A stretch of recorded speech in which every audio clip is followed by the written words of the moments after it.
It was late evening when Sarah, a young journalist, decided to investigate the abandoned section of St. Mark's Hospital, a place rumored to be closed after a series of unexplained deaths decades ago, yet still maintained a minimal security presence at night for cleaning. She had a list of missing patient files and wanted to uncover the truth behind the hospital's reputation, thinking it would be an easy story.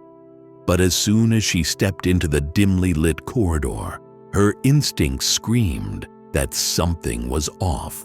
The fluorescent lights flickered sporadically, casting long, dancing shadows across the cracked tiles and stained walls, and every step she took echoed in the empty halls like a drumbeat warning of danger. The air was thick with dust. The smell of disinfectant mingled with something sharp and metallic, and faint murmurs of voices seemed to drift from the darkened rooms, though she was certain no one was there. Her flashlight caught a wheelchair abandoned in the middle of the hall, its wheels caked in dust, and she heard the faint, unmistakable squeak of metal behind her. She spun around, but the hallway was empty. Heart racing, she continued deeper, following the trail of patient files that were scattered across the floor.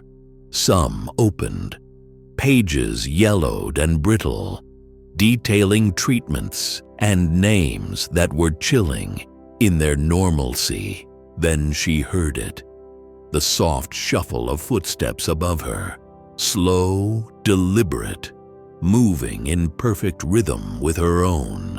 She froze, telling herself it was just the old building settling, but the sound grew louder, echoing down the stairwell, and she realized the steps weren't echoing. They were independent, always a beat behind her own. Panic rising, she tried to retrace her steps to the exit, but every hallway she turned into seemed unfamiliar, twisted, even though she had been there minutes ago. Doors she remembered passing were gone, replaced by solid walls, and the exit she had come through was now a blank section of tiled wall. Then she saw it. A faint outline of someone standing at the far end of a hallway, blurry, motionless, but unmistakably human. Her throat tightened as the figure raised its head, revealing nothing but empty eye sockets staring directly at her, and a low, scraping noise filled the air as if fingernails were drawn across the walls, following her every move. Sarah ran, her shoes slipping on the grimy floor, papers flying, the sound of steps echoing behind her. Faster, relentless. Yet when she dared to look over her shoulder, the hallway was empty again. The building seemed alive, rearranging itself, staircases appearing where there were none, doors opening to rooms she didn't remember. Her breathing was ragged, her mind screaming. Yet she couldn't stop moving forward, driven by fear and an urge to escape that twisted her stomach. Then, at the end of a corridor, she found a room with a single bed. The sheets folded neatly as if someone had just left, but the air was suffocating, thick, almost sticky, and she noticed the faintest outline of words written on the walls in a substance she couldn't identify. Names, dates, and cryptic phrases like someone had cataloged the nights and the people who never left.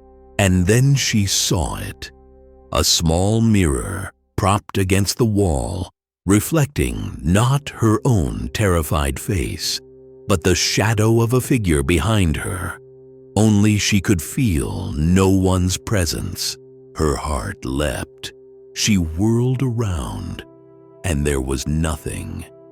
Yet the sound of a door creaking, slow and deliberate, came from the stairwell. Sarah stumbled backward, tripping over the edge of a broken gurney, and as she fell, she realized she could hear whispers now, faint, urgent, surrounding her from all directions, and the temperature dropped so sharply that her breath fogged in front of her eyes.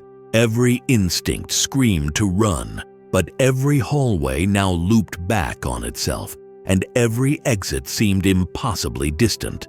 Time warped. Minutes stretched into hours as she sprinted, her mind fracturing, the whispers growing into guttural voices, counting down her seconds, and the once familiar corridors turned into a labyrinth of peeling paint, broken tiles, and flickering lights.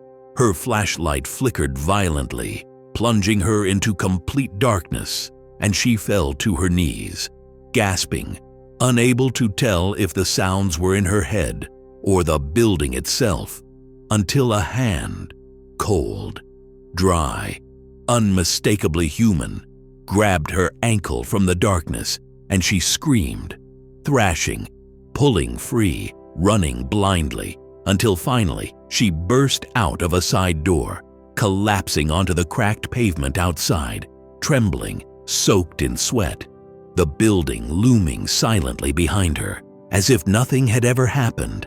Yet she knew she had been changed, haunted, and that even in the daylight, she could still hear faint whispers echoing inside her skull, counting down the moments she would never forget.